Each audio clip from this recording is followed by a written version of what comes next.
ప్రపంచ రాజకీయాల్లో తనకంటూ ఒక చెరగని ముద్ర వేసుకున్నటువంటి అబ్రహం లింకన్ దినంలో జరిగిన ఒక సంఘటన. అబ్రహం లింకన్ దినంలో చాలా మంది నల్ల జాతీయులు చిన్నచూపు చూడబడుతూ వీధుల్లో దాసులుగా అమ్మబడుతుండేవారు.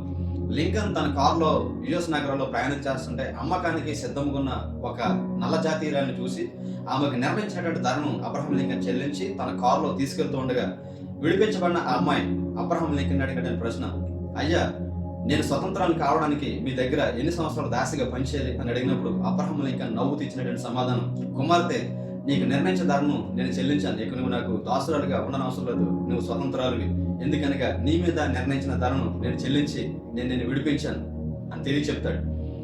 వాక్య ప్రకారం మనం చూసినట్లయితే కొరింథీయులకు రాసిన మొదటి పత్రిక 7:43 పౌలు భక్తుడు చెప్తున్న మాట, మీరు విలుపెట్టి కొనబడిన వారు కనుక మనుషులకు దాసులుగా కాకూడదు.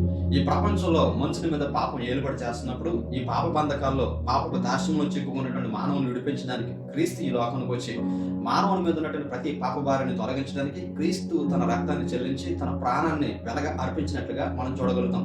వాక్యం తెలియజేస్తుంది, నీతిమంతుడు లేడు, ఒకడు లేడు, అందరూ పాపం చేసి దేవుడు అనుగ్రహించే మహిమను పొందలేకపోతున్నారు.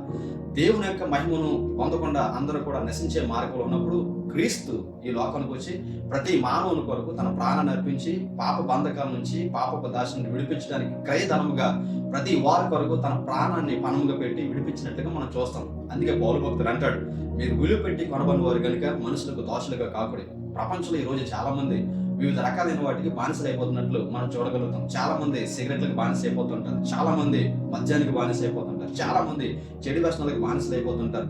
ఎవరు ఎటువంటి పాపం చేత బంధించబడినా, ఎవరు ఎటువంటి పాపపు దాస్యంలో ఉన్నా వాక్యం చెప్తుంది, క్రీస్తు వారందరి కొరకు ప్రాణం అర్పించి వారి కొరకు విలువ పెట్టి వారందరిని కూడా విమోచించాడు. అందరి కొరకు కూడా తన ప్రాణాన్ని క్రయధనముగా అర్పించాడని దేవుని యొక్క వాక్యం తెలియజేస్తుంది.